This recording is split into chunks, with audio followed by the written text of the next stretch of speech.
Good morning students, welcome to the class. Last जो class थी हमारी उसमें हम एग्जाम्पल सॉल्व कर रहे थे। एग्जाम्पल नंबर 4 तक हमारा हो चुका था। अब आ रहे हैं हम एग्जाम्पल नंबर 5 में। मैं आपको थोड़ा हिंट दे देती हूँ कि किस तरीके से करना है। Simplify the following expression.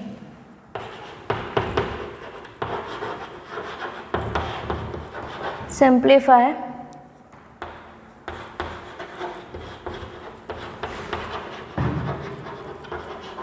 Following expression.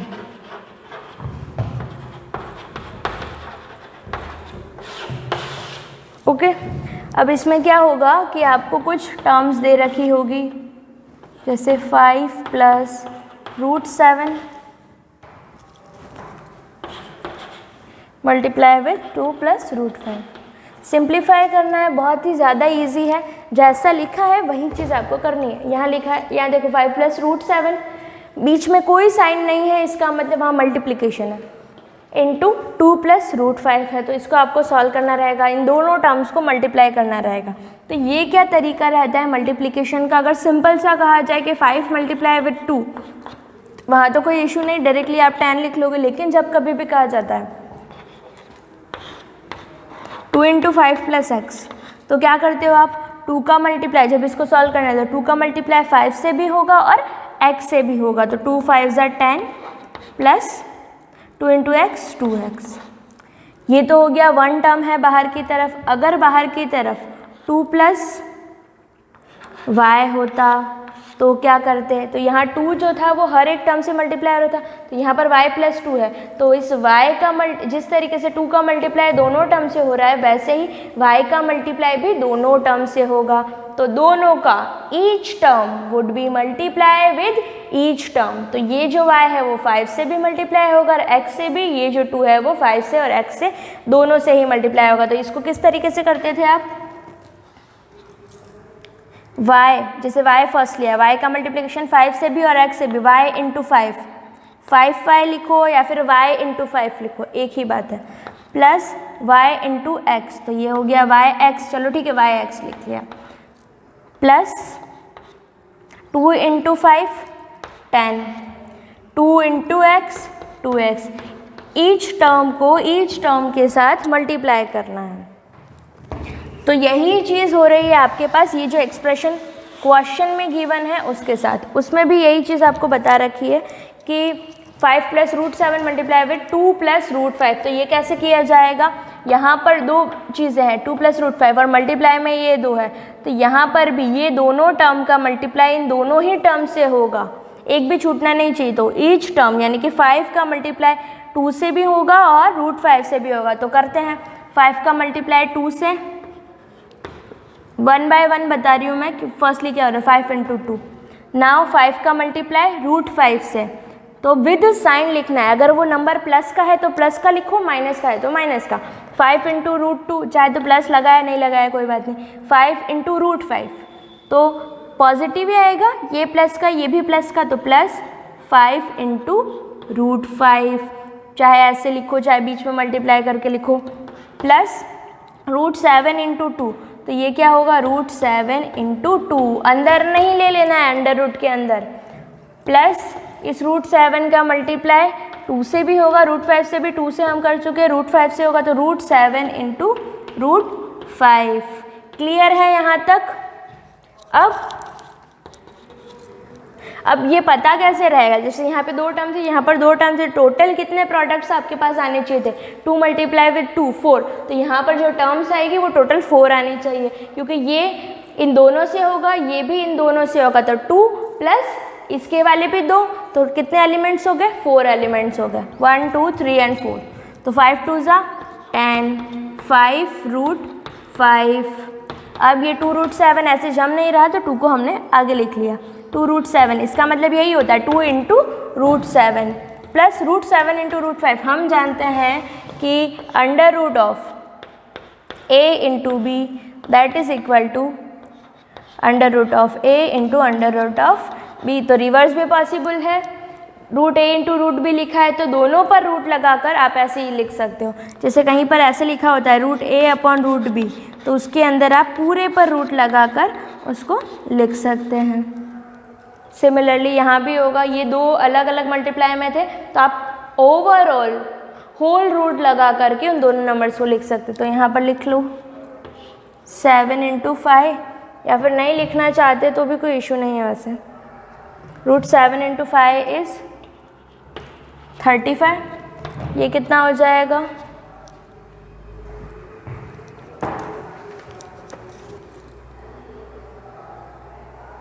Okay. अब इसके आगे जहाँ तक सॉल्व कर सकते हैं करते हैं। और कोई सिमिलर टर्म दिख रही है, this is root 5, this is root 7 and this is root 35, कोई भी सिमिलर नहीं, और ये सिंपल इंटीजर है आपका, ओके। तो जितना सिंप्लीफाई हम कर सकते हैं उतना करेंगे। जैसे इसके आगे हो ही नहीं रहा है तो this is your answer, okay. Now second question है, उसमें भी ऐसा ही है। थर्ड वन जो है रूट 3 + रूट 7 का whole square, that is a + b का होल स्क्वायर से ओपन होगा। वो हम जानते हैं कि a + b का होल स्क्वायर का एक्सपेंशन जो होता है वो होता है a² + 2ab + b²।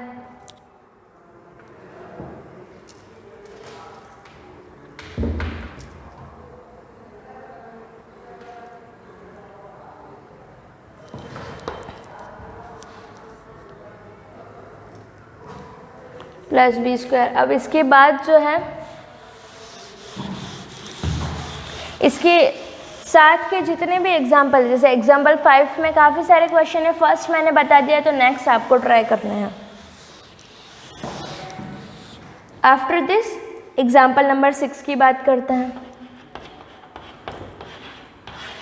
Example number 6 क्या कह रहा है, rationalize the denominator of 1/√2।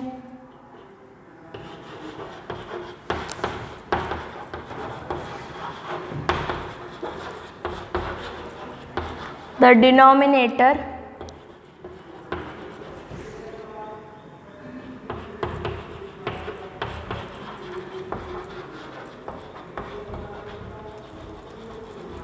of 1/√2, okay. 1/√2 में हमको उसके डिनोमिनेटर को रैशनलाइज करना है। कहने का मतलब आपको एक नंबर गिवन है 1/√2। अब मुझे पहले तो ये पता कि √2 जो वो है वो रैशनल नंबर है या इरेशनल नंबर है, परिमेय संख्या है या अपरिमेय संख्या है। √2 जो है हमारा अपरिमेय संख्या है, it is an irrational number. तो ये जो डिनोमिनेटर है इसको हमको क्या करना है, रैशनलाइज करना है, इसका परिमेयकरण करना है। तो क्वेश्चन जो आपका है कि हर 1/√2 में हर का परिमेयकरण कीजिए।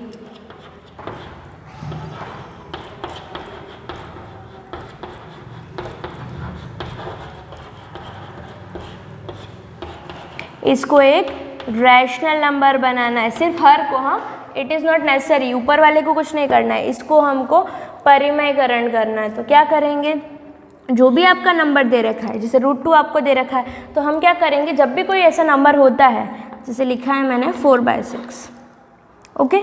अब इसमें अगर मेरा मन कर रहा है कि नहीं मुझे यहाँ पर मल्टीप्लाई में 2 चाहिए, तो बैलेंस करने के लिए मुझे डिवाइड में भी 2 करना पड़ेगा। तो अगर ऊपर मल्टीप्लाई बाय 2 है तो नीचे भी मल्टीप्लाई बाय 2 करना ही पड़ेगा, अदरवाइज ये बैलेंस नहीं रहेगा। अगर मल्टीप्लाई और डिवाइड दोनों किया है तो इस नंबर में कोई भी चेंज नहीं आएगा, ओवरऑल आंसर यही बनेगा। तो वैसे ही यहाँ क्या करेंगे, परिमेयकरण करना है, √2 का करना है, तो क्या करेंगे, सिमिलर नंबर को ही, इस √2 को ही हम मल्टीप्लाई कर देंगे, इस √2 का मल्टीप्लाई और डिवाइड दोनों कर देंगे। On multiplying and dividing √2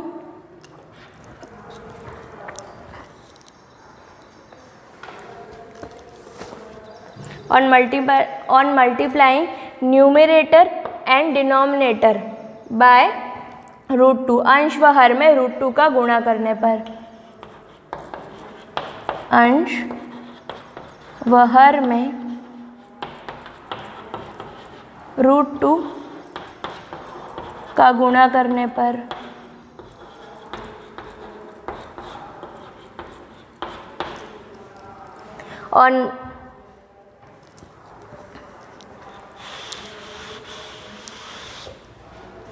on multiplying and dividing √2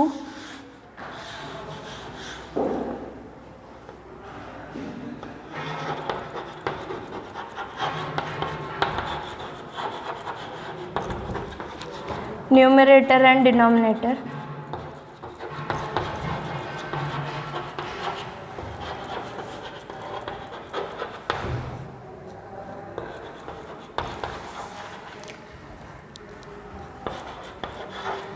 bye root two से मल्टीप्लाई और डिवाइड करा, तो 1/√2 था, उसमें मल्टीप्लाई और डिवाइड कर दिया, तो यहाँ पर क्या आ जाएगा,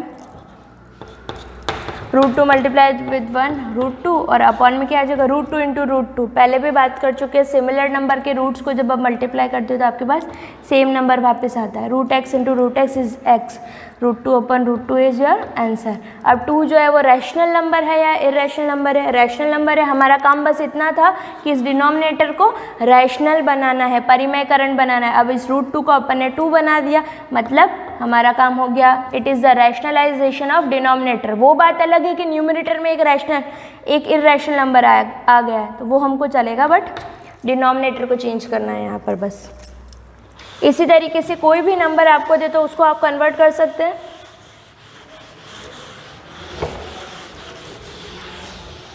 जैसे मैंने कहा 1/√7, इसके अंदर डिनोमिनेटर को रैशनलाइज करना है, तो उसके लिए √7 का मल्टीप्लाई और डिवाइड कर देंगे, तो एट द एंड आंसर क्या बन जाएगा, √7/7।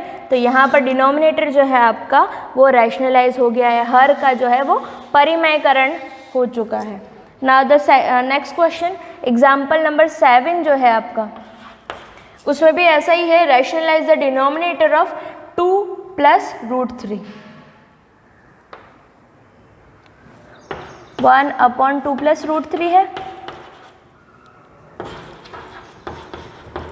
रैशनलाइज द डिनोमिनेटर,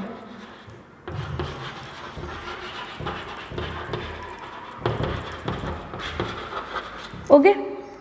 इस हर का परिमेयकरण करना है, तो यहाँ पर क्या करेंगे, पहले तो सिर्फ एक नंबर होता था तो मल्टीप्लाई और डिवाइड दोनों चीज़ कर लेते थे।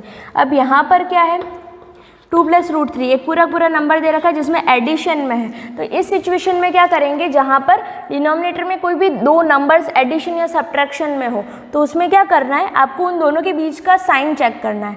2 + √3, 2 + √3, बीच में क्या आ रहा है प्लस, तो आपको क्या करना है, सेम नंबर से ही मल्टीप्लाई और डिवाइड तो करना ही है। तो सेम नंबर क्या बन रहा है, 2√3, बट बीच में साइन क्या लगाओगे, यहाँ पर जो साइन है उसका जस्ट अपोजिट साइन लगाएंगे। प्लस है तो हम यहाँ माइनस लगाएंगे, यहाँ माइनस होता तो हम यहाँ पर 2 + √3 का मल्टीप्लाई और डिवाइड करते हैं। तो ऑन मल्टीप्लाइंग एंड डिवाइडिंग 2 - √3, या फिर on multiplying numerator and denominator bye 2 - √3। Language आप लिख लेना। अब यहाँ मल्टीप्लाई करेंगे तो क्या आंसर बनेगा, 2 - √3 इंटू 2 - √3, यही। अब 2 + √3 इंटू 2 - √3, इसका मतलब क्या हुआ, या इसको आगे सॉल्व किया जा सकता है। Numbers are similar but sign is different, दोनों के बीच का साइन अलग है। तो ये कौन सी आइडेंटिटी लगती है यहाँ पर, हम जानते हैं, since we know that a + b into a - b is equal to क्या होता है, a² - b²। यहाँ पर a की जगह पे क्या है और b की जगह पे क्या है, a की प्लेस पे 2 और b की प्लेस पे है √3, तो बस इसमें वैल्यू पुट करनी है, तो इसकी जगह क्या आ जाएगा, यहाँ पर 2 - √3। न्यूमरेटर ऐसा कैसा रहेगा, a का स्क्वायर माइनस b का स्क्वायर, a कौन है 2 और b है √3। सॉल्व कर लेंगे इसको, 2 - √3, 2 का स्क्वायर 4 - 3, आंसर क्या बनेगा, 2 - √3 अपॉन 1। तो 1 को चाहे तो लिखो या मत लिखो, एक ही बात है। तो फाइनल आंसर जो आपका बनेगा that is 2 - √3, that is your answer. Clear है। तो जब भी इस तरीके से आपको डिनोमिनेटर दे रखा हो, कोई भी दो नंबर एडिशन या सब्ट्रैक्शन में, तो आपको उसी नंबर का मल्टीप्लाई डिवाइड करना है। बस ध्यान इस बात का रखना है कि उन दोनों के बीच का जो साइन है उसका डिफरेंट साइन यहाँ पे लगाओगे। प्लस है तो माइनस, माइनस है तो प्लस। इसके बाद के जितने भी एग्जाम्पल्स है कोशिश करेंगे उसको सॉल्व करने की। फिर भी अगर कोई प्रॉब्लम होती है तो you can ask me. Thank you.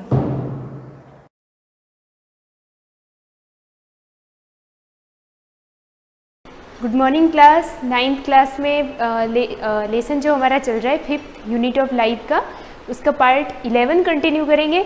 Part 10 तक मैंने पढ़ाया था आपको, जिसमें लास्ट एक्टिविटी देखी थी, उसका कुछ ऑब्जर्वेशन कंक्लूजन देखने के बाद हम सेल के बारे में बात कर रहे थे, जहाँ पे सेल की शेप और साइज को रीड किया था, इसको डिस्कस किया था। देन हम डिस्कस कर रहे थे यहाँ पे liver and kidney cells of human being have a diameter of 20 to 30 micrometre. यहाँ पे साइज दे रखा है कि सेल का जो शेप होता है वो लगभग बेसिक स्ट्रक्चर जो होता है वो भले सिमिलर हो, बट उसके साइज में जो होता है वो चेंजेस होता है थोड़ा सा। यहाँ डायमीटर दे रखा है कि हमारे लीवर और किडनी दोनों के अंदर जो सेल्स होती है ह्यूमन बीइंग की, हमारी बात कर रहे हैं, तो उसका डायमीटर कितना होता है 20 to 30। तो आप इन पॉइंट्स को इसी तरह से डॉट डॉट बना के इसके नोट्स में मेंशन कर देना। Striated muscle cell may measures 1 to 40 mm यानी micrometre in length and 30 to 80 micrometre in diameter. यहाँ इसकी दोनों साइज दे रखी है, यहाँ पे सिर्फ इसका डायमीटर दे रखा है। ये 1 to 40 जो है वो इसकी लेंथ है और 30 to 80 माइक्रोमीटर जो है वो इसका डायमीटर है। किसका है ये? Striated muscles, that means muscles that attach with bone and tendon। वो मसल्स जो हमारी बोन के साथ एक मसल से जुड़ी होती है जिसका नाम होता है टेंडन, उन मसल्स को बोला जाता है striated muscles. Prokaryotic cells are comparatively smaller in size. Prokaryote cell जो होती है वो स्मॉल साइज की होती है एज कंपेयर माइकोप्लाज्मा, जिसको बोलते हैं प्लूरो न्यूमोनिया लाइक ऑर्गेनिज्म। ये एक शॉर्ट फॉर्म है, लॉन्ग नेम है जिसकी शॉर्ट फॉर्म हो जाती है PPLO। तो आपको इसको नेम को भी लिखना है। अगर कभी आता है PPLO की फुल फॉर्म या PPLO का क्या मीनिंग है या PPLO कहीं शॉर्ट में आ जाता है तो आपको दिमाग में आ जाना चाहिए प्लूरो न्यूमोनिया लाइक ऑर्गेनिज्म। ठीक है, ये जो है इसका जो मेजरमेंट यहाँ दे रखा है, इसने दिया है जो प्रोकैरियोट्स के अंदर आता है, ये इसका मेजरमेंट है 0.1 to 0.5 माइक्रोमीटर इन डायमीटर। बहुत छोटा हो गया ये, 0.1 से 0.5। यहाँ पे जहाँ 1 to 40 की बात कर रहे हैं, ये 1 से भी नीचे का है, 0 से भी कम का है ना, तो 0.1 to 0.5 कौन होता है? PPLO। यानी ये किस में आता है? प्रोकैरियोट्स में आता है, जिसकी साइज बहुत ज़्यादा कंपैरेटिवली स्मॉलर होती है, यानी बहुत ज़्यादा छोटा होता है। ये कंपैरेटिव डिग्री है, स्मॉलर। 1 माइक्रोमीटर, यहाँ पे माइक्रोमीटर क्या चीज़ है जिसको हम डिनोट करते हैं म्यू एम से। ये जो यू है इसको म्यू बोलते हैं, म्यू एम, यू के आगे से जो लंबी सी लाइन निकाल रहे ये म्यू है। म्यू एम और micron is equal to 1000 part of a millimetre. 1 micrometre कितना होता है ये बता रहा है ये, तो 1000 part of a millimetre, 1 millimetre का 1000 पार्ट। तो इसको हम लैंग्वेज में न लिख करके हम ऐसे भी समझ सकते हैं, 1 micrometre 1 mu M equals to 1/1000 millimetre और 10⁻⁻6 मीटर। ठीक है, ये इसका जो है वो दे रखा है कि 1 माइक्रोमीटर किसके बराबर होता है, तो वो मिलीमीटर, 1 मिलीमीटर के 1000 पार्ट के इक्वल होता है। This measurement clearly show that most of the cells are microscopic and can not be seen with a naked eyes. हमने पूरे से ये जो 2-4 पॉइंट्स थे उससे क्लियर हो गया कि मैक्सिमम जो सेल्स होती है वो कैसे होती है, माइक्रोस्कोपिक, जो माइक्रोस्कोप में ही देख सकते हैं, जिनको नेकेड आई से हम नहीं देख सकते। Rarely some cells are exceptionally अपवाद के रूप में लार्ज इन साइज। कुछ होती है जो लार्ज साइज की होती है, जैसे egg of birds, reptiles, the fiber of coir and jute are a few example of the cells which are large enough and can be seen with naked eyes। मतलब ये जो बर्ड्स के egg होते हैं वो क्या है, एक्चुअल में एग भी क्या है, एक सेल है। तो वो सेल एक्सेप्शन है जो साइज में बहुत ज़्यादा बड़ी होती है। बहुत ज़्यादा बड़ी मतलब उनको हम बिना माइक्रोस्कोप से भी हम देख सकते हैं। Not just the size, the cells exhibit great diversity in their shape also। सिर्फ यहाँ तो अभी तक की सिर्फ साइज की बात हो रही थी, अब आ जाते हैं शेप पे। यहाँ पे सिर्फ साइज की बात नहीं करते हुए शेप पे आ जाते हैं। द वाइट ब्लड सेल यानी WBC, लाइक अमीबा। अमीबा क्यों बोलते हैं? क्योंकि ये अमीबा के जैसा शेप होता है, इसका कोई डिफाइनेड फिक्स शेप नहीं होता, ये अपना शेप रोज चेंज करता रहता है। इसको जहाँ पे फूड मिलता है वो अपने स्यूडोपोड निकाल के उसको फूड को अंदर कैविटी बना के ले लेता है। उसी तरह से वाइट ब्लड सेल काम करता है। जब भी आपकी बॉडी में कोई वायरस बैक्टीरिया एंटर कर जाता है तो वाइट ब्लड सेल, हम क्यों बोलते हैं इसको, हमारे ये क्या है, सोल्जर सेल है। हमारी बॉडी में वाइट ब्लड सेल होंगे तभी हमें डिजीज से लड़ने की कैपेबिलिटी मिलेगी। तो ये जो वाइट ब्लड सेल होती है वो बाहर से आने वाले बैक्टीरिया और वायरस को अमीबा की तरह अपने अंदर ले लेती है, जिस मूवमेंट को बोलते हैं फैगोसाइटोसिस। और leucocytes and unicellular organism amoeba have the unique ability to change their shape. ये इसने बोल दिया जो चीज़ मैंने पहले से बोल दी आपको कि WBC में अमीबा की तरह काम होता है, जिसमें फैगोसाइटोसिस मूवमेंट के थ्रू वो अपना फूड अंदर लेके उसको डाइजेस्ट कर देता है। Ability to change their shape, but all the plant cell and most of the animal cell have a fixed shape. Fix shape होता है उनका। The shape and size of this cells are determined by their location and organ and the function they perform. For example यहाँ पे दे रखा है fix shape, मतलब ये कि एनिमल और प्लांट में बहुत सारी सेल ऐसी होती है जिनका शेप हमेशा डिफाइनेड या फिक्स होता है, चेंज नहीं होता। चेंज किसका होता है? ह्यूमन में होता है WBC का, और एनिमल सेल की बात करें, अगर ऑर्गेनिज्म की बात करें तो जैसे अमीबा, वो अपना शेप चेंज करता रहता है, बाकी सबका हमेशा डिफाइनेड या फिक्स रहता है। फॉर एग्जाम्पल ले लेते हैं यहाँ पर, दे मे बी फ्लैट। फ्लैट कौन सी हो सकती है? तो स्क्वेमस एपिथेलियम। यहाँ पे दे रखा है कि जिस टाइप का सेल का जो फंक्शन होता है ना, वो उस टाइप का अपना स्ट्रक्चर चेंज कर लेता है। जैसे मैंने लोअर क्लासेस में आपको बताया होगा, एग्जाम्पल के रूप में लेते हैं, जो एनिमल जिस टाइप का खाना खाता है वो अपना वैसा माउथ पार्ट बना देता है। दैट मीन्स मतलब ये कि जैसे एक कार्निवोरस एनिमल टाइगर की बात करें तो उसका फूड हमारे से बहुत ज़्यादा डिफरेंट है, या हमसे नहीं तो काऊ से बहुत ज़्यादा डिफरेंट है।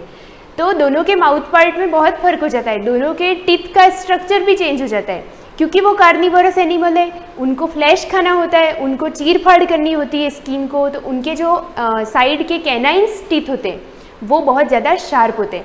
उसी तरह से दूसरी तरफ ले लो आप काऊ बफेलोस को, तो वो हर्बीवोरस एनिमल है, उनको ग्रास ही खानी पड़ती है, तो उनके कैनाइन्स क्या, प्रीमोलर क्या, और जो वो टीथ है वो सारे सिमिलर टाइप के होते हैं, इतने ज़्यादा शार्प नहीं होते। तो यहाँ पे ये एग्जाम्पल मैंने इसलिए लिया क्योंकि ये लाइन आई है कि determine by their location and organ the function they perform, मतलब जो टाइप की सेल जिस टाइप का वर्क करेगी वो अपना स्ट्रक्चर उस टाइप से बना देती है। जैसे यहाँ दे रखा है may be flat like, flat या टाइल, टाइल यानी चपटी, चपटी जो होती है फ्लैट या टाइल की तरह कोशिकाएं जो होती है सेल्स, वो squamous epithelium of mouth. Epithelium mouth की सेल्स जो होती है अंदर की बात कर रहे हैं ना, ये सेल्स आपको इजीली दिखाई नहीं देगी, माइक्रोस्कोप में दिखाई देगी। राउंडेड और स्फेरिकल, तो राउंडेड और स्फेरिकल सेल की ज़रूरत कहाँ पड़ेगी? एग सेल में, क्योंकि एग की कोशिका जो होती है वो राउंड शेप में होती है।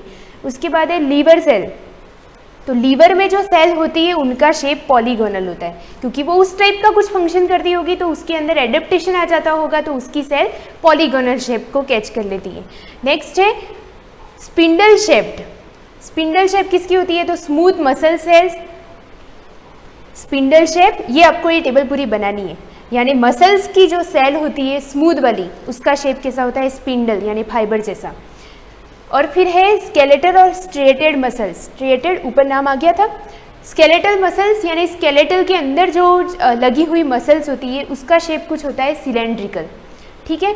क्यूबॉइडल, ये सारे शेप से तो आप वाकिफ होंगे, आपको पता होगा पहले से इन शेप को क्या बोलते हैं, ठीक है।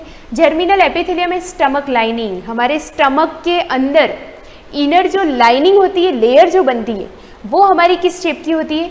क्यूबॉइडल, क्यूबॉइडल शेप की होती है, ठीक है।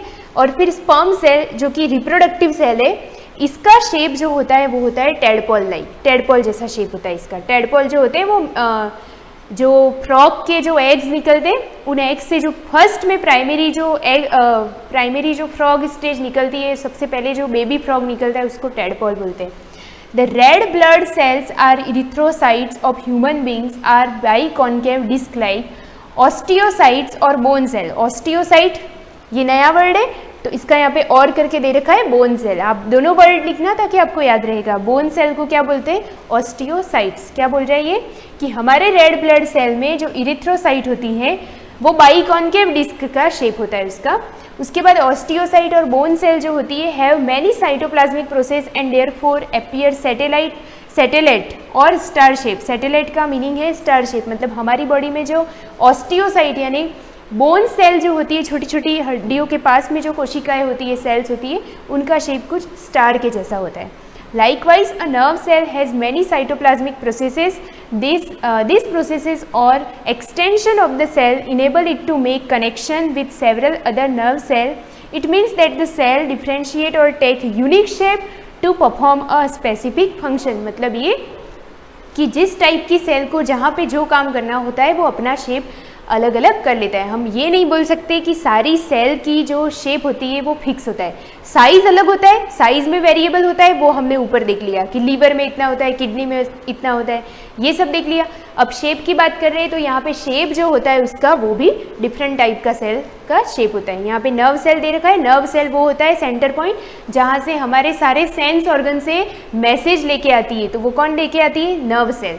वो मैसेज वो कहाँ तक पहुँचाती है? ब्रेन तक। जैसे हम किसी हॉट या कोल्ड ऑब्जेक्ट को टच भी करते हैं तो हमारे ब्रेन को पता चल जाता है, बहुत ही इंस्टेंटली ये रिएक्शन हम करते हैं, वापस जो रिएक्ट करते हैं, तो वो चीज़ होती है नर्व सेल, ठीक है, जो ब्रेन से जुड़ी होती है। The size of a particular type of cell always remains constant and it does not depend on the size of the organism. It means the cell of an elephant and smallest organism ले लिया है। Next turn पे page करेंगे हम, next class में continue करेंगे कि यहाँ पे दे रखा है कि सारे टाइप की सेल जो होती है constant and does not depend on the size of the organism, मतलब उनकी बेसिक साइज जो होती है सेल की जब वो इनिशियल बनना शुरू होता है तो लगभग सिमिलर होता है, चाहे वो एलिफेंट की हो या किसी लोअर छोटे ऑर्गेनिज्म की हो। नेक्स्ट क्लास में कंटिन्यू करेंगे, आप इसकी नोट्स बना देना। Thank you.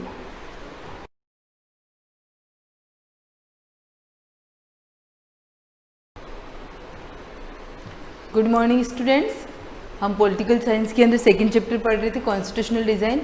इसमें आपने ऑलमोस्ट सारा पढ़ लिया है। अब लास्ट जो अपने टॉपिक बचता है वो बचता है इसकी वैल्यूज़, जो हमने 8th क्लास में पढ़ी थी, मैंने आप लोगों को पढ़ाई थी, उसमें मैंने फीचर्स पढ़ाए थे, वही यहाँ पर वैल्यूज़ के रूप में दे रखा है कॉन्स्टिट्यूशन की क्या क्या वैल्यूज़ है। लास्ट टॉपिक जो पढ़ा था अपन ने, रिसेंटली जो कॉन्स्टिट्यूशन चेंज हुआ है साउथ अफ्रीका के अंदर बना है, नेल्सन मंडेला के बारे में अपन ने पढ़ा था, और वाइट और नॉन वाइट्स के बारे में हमने उसको रीड किया था। अब लास्ट इसमें टॉपिक आता है, 7th पॉइंट आता है, what are fundamental values of Indian constitution. हमको जो फंडामेंटल वैल्यूज़ दे रखी है उसकी भारतीय संविधान में क्यों इम्पोर्टेंस है, क्या हमको उनको मानना चाहिए या नहीं मानना चाहिए। क्योंकि बहुत सारे लोग ऐसे भी कहते हैं कि कॉन्स्टिट्यूशन में लिखा हुआ है तो वो तो पेज पे लिखा हुआ, हम उसको फॉलो क्यों करें, लेकिन हमको उनको मानना क्यों कंपलसरी है, क्यों हम उसको मानते हैं, ये चीज़ हम यहाँ पे पढ़ेंगे। The guiding value which inspired the national freedom movement and were in turn nourished by it formed the foundation for India's democracy। क्या दे रखा है? The guiding value in inspired का मतलब प्रभावित होना, द नेशनल फ्रीडम स्वतंत्रता संग्राम से प्रभावित होकर, movement were in turn nourished by it formed the foundation for India's democracy. इसको कह सकते हैं जब स्वतंत्रता आंदोलन चल रहा था तो उन सभी चीज़ों से प्रभावित होकर हम लोगों ने जो कॉन्स्टिट्यूशन बनाया था, किसके लिए बनाया था? इंडियन डेमोक्रेसी के लिए बनाया था। कि भारतीय लोग क्या है, लोकतांत्रिक देश में रह रहे हैं तो उनके लिए किसकी आवश्यकता पड़ेगी? कॉन्स्टिट्यूशन की, यानी कि जो लिखित फॉर्म में होगा तो हम बात मानेंगे, वरना हो सकता है कि हम लोग जो संविधान जो हमारी गवर्नमेंट कह रही है हम उसकी बात माने या नहीं माने। लेकिन हम क्या करते हैं, हमारे संविधान को पवित्र मानते हैं, तो हम उसकी जो वैल्यूज़ है उसको हम क्या करते हैं? फॉलो करते हैं। This values are embedded in the preamble of the Indian constitution. क्या दे रखा है? ये जो वैल्यूज़ है इसका एक निष्कर्ष कहाँ पर दे रखा है? प्रीएम्बल में दे रखा है। प्रीएम्बल में आप लोग क्लास 8th की बुक उठा के देखते हो तो उसके अंदर आपको सारे ये जो पॉइंट दे रखे हैं, sovereign, socialist, secular, democratic, Republic, ये सारी चीज़ें प्रीएम्बल में शो हो जाती हैं कि भारत की जो संविधान की प्रस्तावना है उसमें इन सभी के बेसिक वहाँ पर वर्ड्स लिखे हुए हैं, लेकिन उनका मीनिंग क्या होता है बहुत ज़्यादा निकलता है। तो यहाँ पर यही दे रखा है, they provide guidance to all the articles of Indian constitution. और हम कॉन्स्टिट्यूशन को इम्पोर्टेंस क्यों देते हैं? दे प्रोवाइड, वह हमको उपलब्ध करवाता है guidance to all the articles, जितने भी आर्टिकल्स दे रखे हैं किसमें क्या चेंजेस करना है क्या नहीं करना है, तो सारे जो फैसिलिटीज हमको दे रखी है कि कॉन्स्टिट्यूशन के अंदर क्या है, हम कैसे उसको फॉलो करेंगे, कैसे हमारे लिए कानून बनते हैं, क्या होता है, तो वो भी कहाँ पर दे रखा है? कॉन्स्टिट्यूशन के अंदर। The constitution began with a short statement of its basic value, this statement is called the preamble to the constitution. दे रखा है यहाँ पर, हमारा संविधान एक छोटे से स्टेटमेंट के साथ स्टार्ट होता है जिसको हम क्या कहते हैं? प्रीएम्बल कहते हैं। प्रीएम्बल को हिंदी में आप बोल सकते हो प्रस्तावना। जब आप हिंदी में कोई भी निबंध लिखते हो सबसे पहले उसकी प्रस्तावना लिखते हो। प्रस्तावना में क्या लिखते हो कि उस निबंध के अंदर आप क्या लिखने वाले हो, उसका बेस बताते हो। तो यहाँ पर भी कॉन्स्टिट्यूशन में जो प्रस्तावना दे रखी है वो यही दे रखी है कि कॉन्स्टिट्यूशन के अंदर क्या लिखा हुआ है, उसका एक क्या कर रखा है, बेस बता रखा है आपको कि उसमें क्या बेसिक वैल्यूज दे रखी है।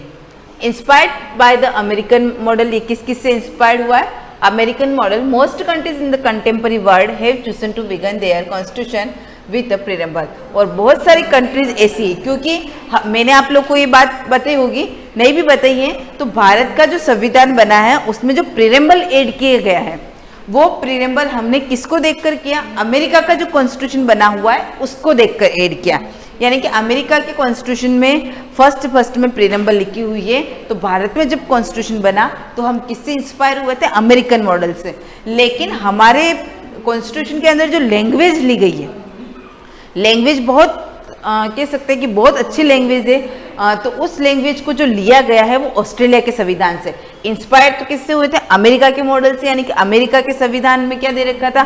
स्टार्टिंग में प्रीएम्बल दे रखा था, तो हमको भी प्रीएम्बल ऐड करना था, तो इंस्पायर यहाँ से हुए थे। लेकिन जो इसके लैंग्वेज है इतनी अच्छी वो हमने ऑस्ट्रेलिया के संविधान से ली है, वो यहाँ पर आपको नहीं बता रखा है। Most countries in the contemporary world have chosen to begin their constitution with preamble. बहुत सारे ऐसे समकालीन उस समय के देश है जिन लोगों ने अपना प्रीएम्बल अपना कॉन्स्टिट्यूशन बनाते समय सबसे ऊपर स्टार्ट में उन्होंने प्रीएम्बल को ऐड किया है। ये किसके ऊपर डिपेंड करता है? सभी देश अपने अपने अकॉर्डिंग बनाते हैं कॉन्स्टिट्यूशन, तो उनके ऊपर डिपेंड करता है कि उनको प्रीएम्बल ऐड करना है या नहीं करना है। लेकिन ऑलमोस्ट बहुत सारे कंट्रीज ने प्रीएम्बल को ऐड कर रखा है। अब देखो हमारे कॉन्स्टिट्यूशन में कौन कौन से फंडामेंटल वैल्यूज़, कौन कौन से मौलिक मूल्य दे रखे हैं जिनको हमको फॉलो भी करना चाहिए, जो हमारे लिए भी बनाए गए हैं। कह सकते हैं कि अगर हम इन सबको फॉलो करते हैं तो साथ साथ में मैंने आपको एक चीज़ बताई थी कि अगर हमें हमारी सरकार कोई पावर दे रही है, कोई राइट्स दे रही है, तो साथ ही साथ हमारी कुछ ड्यूटीज़ भी बनती है जिसको हमको फॉलो करना चाहिए। तो अगर हम दोनों चीज़ को संतुलित करके रखते हैं तो उससे क्या है, बैलेंस गड़बड़ाता नहीं, बैलेंस बना हुआ रहता है। लेकिन ये जो वैल्यूज दी गई है वो किसके लिए दी गई है? हम लोगों के लिए दी गई है कि किस प्रकार हम अपनी डेमोक्रेटिक गवर्नमेंट को एंजॉय कर सकते हैं। फर्स्ट दे रखा है सोवरेनिटी, और इसी को बोलते हैं सोवरेनिटी। तो जब हमने लास्ट ईयर 8th क्लास में लेसन पढ़ा था इंटीग्रेशन वाला, तो उसमें 4 चीज़ आई थी। किसी भी देश के निर्माण के लिए हमको 4 चीज, लैंड, पॉपुलेशन, सोवरेनिटी, तो उसमें सोवरेनिटी वर्ड आया था। वही ये वर्ड है सोवरेनिटी। इसका मतलब होता है संप्रभुता, यानी कि कोई दूसरा देश आपके ऊपर अटैक तो क्या कह सकते हैं, उनका इंटरफेयर नहीं होना चाहिए। किसी दूसरे देश का आपके देश में इंटरफेयर नहीं होना चाहिए, संप्रभु होने चाहिए, अपने मालिक अपन स्वयं होने चाहिए। देखो यहाँ पर दे रखा है, people have supreme power to make decision और internal as well as external matters. दे रखा है पीपल हैव सुप्रीम पावर, लोगों के पास सर्वोच्च पावर होता है मेक डिसीजन लेने के लिए on internal as well external matter, आंतरिक हो या बाहरी कोई मैटर हो। No external power can dominate the government of India. कोई भी अदर आकर कोई बाहरी शक्ति उसके ऊपर अपना रोब नहीं जमा, यानी कि संप्रभुता होनी चाहिए, अपनी प्रभुता होनी चाहिए, तभी एक देश कंप्लीट देश के लिए। जिस देश में संप्रभुता नहीं होती है वह देश नहीं होता है। तो किसी भी देश के निर्माण के लिए ये पॉइंट सबसे ज़्यादा इम्पोर्टेंट। आपके पास लैंड है, पॉपुलेशन है, लेकिन सोवरेनिटी नहीं है तो वो आपका देश नहीं कहलाएगा। नेक्स्ट पॉइंट आता है socialist. Wealth is distributed equably among the people and should be shared equality by society. Socialist का मतलब होता है समाजवादी। क्या दे रखा है? वेल्थ का मतलब होता है धन धान्य। Distributed equably among the people, सभी लोगों में क्या कर रखा है? समान बंटवारा कर रखा है। And should be shared equally by society, और समाज में भी क्या कर रखा है? सभी को शेयर कर रखा है। Government should regulate the ownership of land and industry to reduce socio economic inequalities. हमारी सरकार भी क्या करती है? समय समय पर जो असमानताएं होती है उनको दूर करने के लिए लैंड, जैसे जमीन को लेकर है, औद्योगिक क्षेत्र को लेकर है, तो वो सारा चेक करने का ओनरशिप जो किसके पास है? गवर्नमेंट के पास होती है। नेक्स्ट आता है सेक्युलर। नाम से पता चल रहा है आपको, सेक्युलर का मीन्स होता है धर्मनिरपेक्ष, यानी कि कह सकते हैं कि हमारा राज्य पर्टिकुलर किसी भी धर्म को फॉलो नहीं करता है, सभी लोगों की इच्छा के ऊपर डिपेंड करता है कि वो किस धर्म को फॉलो करना चाहते हैं और वो इसको एंजॉय भी कर सकते हैं। Citizen have absolute freedom to follow any religion, दे रखा है सभी नागरिक को स्वतंत्रता है, कोई भी रिलीजन कोई भी धर्म को वो मान सकते हैं, but there is no official religion, यानी कि हमारे देश का पर्टिकुलर कोई भी धर्म नहीं है।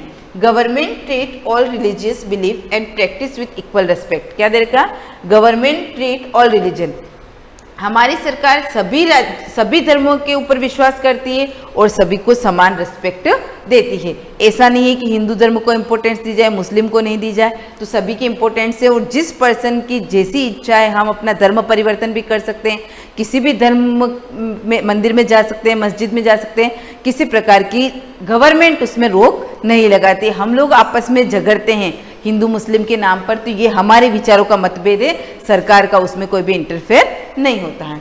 नेक्स्ट पॉइंट आता है अपने डेमोक्रेटिक, जो आपने फर्स्ट लेसन में बहुत अच्छे से पढ़ लिया था, democracy a form of government where people enjoy equal political rights, क्या दे रखा है, ऐसी सरकार जिसमें सभी लोगों को समान राजनीतिक अधिकार एंजॉय करने को मिलते हैं, इलेक्ट दे रूलर्स, जिन और जिस सरकार के अंदर हम अपने प्रतिनिधि इलेक्ट करके भेजते हैं, यानी कि चुनाव के थ्रू उनको भेजते हैं। The government is run according to basic rules, और जिसमें सरकार जो कुछ बेसिक रूल्स दे रखे हैं उसके अकॉर्डिंग अपने काम को करती है। तो कितने पढ़ लिए अपने आज, sovereignty, socialist, secular, democratic. Next आता है रिपब्लिक। रिपब्लिक मैंने आपको पहले भी बताया था और बहुत इंपॉर्टेंट फीचर्स कह सकते हैं इसको। बहुत the head of state is elected person at it is not a heredity position.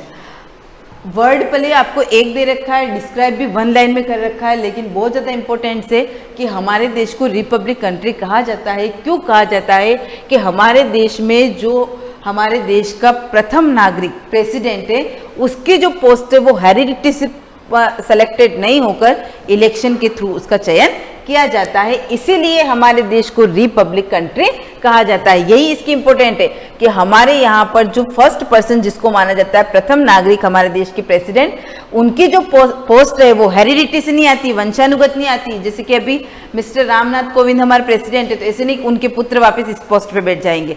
Next जो भी पर्सन आएगा उसका क्या होगा, इलेक्शन होगा। तो सबसे इंपॉर्टेंट चीज रिपब्लिक क्यों कहा जाता है, अगर इसका रीजन आप लोगों से कोई पूछता है तो उसका आंसर यही होगा कि प्रेसिडेंट की पोस्ट हेरिडिटी सिस्टम से नहीं होकर इलेक्शन सिस्टम के थ्रू होती है। नेक्स्ट पॉइंट आता है जस्टिस। जस्टिस का मीन्स क्या होता है, न्याय। Citizen can not be discriminated on the grounds of caste, religion and gender. क्या दे रखा है, हमारी सरकार के द्वारा किसी भी जाति के आधार पर, धर्म के आधार पर और जेंडर के आधार पर किसी भी प्रकार का नागरिकों के साथ डिस्क्रिमिनेशन, कोई भेदभाव नहीं किया जाएगा। Social inequalities have to be minimised. सामाजिक जो असमानता है उनको कम किया जाएगा। Government should work for the welfare all. Government, हमारी सरकार सभी लोगों के लिए अच्छा काम करेगी। वेलफेयर का मतलब भलाई करना। All, specially of the disadvantage group, specially ऐसे लोग जो क्या हो जाते हैं, पिछड़ जाते हैं। अब ये पिछड़ा वर्ग क्या होता है, कुछ लोग आर्थिक रूप से भी होते हैं, कुछ शारीरिक रूप से होते हैं, तो इसमें बहुत सारी कैटेगरीज होती है। लेकिन हम कह सकते हैं जिन लोगों को कोई सामाजिक राजनीतिक अधिकार नहीं मिलते हैं उन लोगों के लिए भी हमारी गवर्नमेंट अच्छे काम करती है। इसमें 3 पॉइंट बच जाते हैं, लिबर्टी, इक्वलिटी एंड फ्रेटर्निटी, स्वतंत्रता, समानता और भ्रातृत्व। इनको हम कल के वीडियो में कंटिन्यू करेंगे। एक बार आप रीड कर लेना, अच्छे से समझ में आ जाएगा। Thank you.